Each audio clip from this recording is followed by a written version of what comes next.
आज आपण बनवतोय रव्याचं उपीट. त्यासाठी या वाटीने मी रवा घेतलाय. त्याच्या फोडणीसाठीचा मिरच्या 1-2-3, नंतर थोडेसे शेंगादाणे, अर्धा कप कोथिंबीर, 1 बाउल भरून कांदा आणि फोडणीतच आपण उडदाची डाळ टाकणार आहे आणि चवीपुरतं मीठ. रवा मस्त भाजून झालाय, आता काढून घेऊ. आता आपण कढईत तेल टाकून घेतलंय, फोडणी देऊया.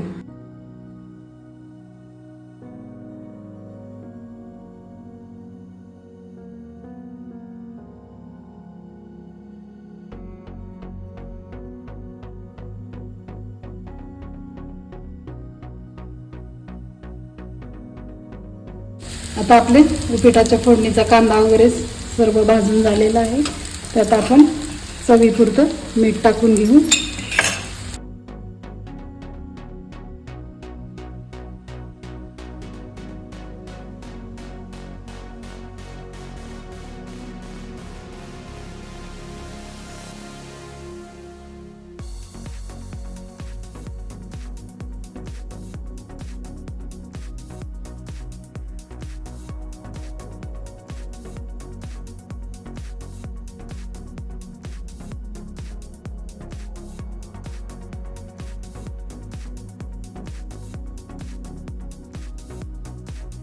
तर अशा पद्धतीने आपलं उपीट तयार झालेलं आहे. तुम्ही पण ट्राय करा, कमेंटमध्ये नक्की सांगा.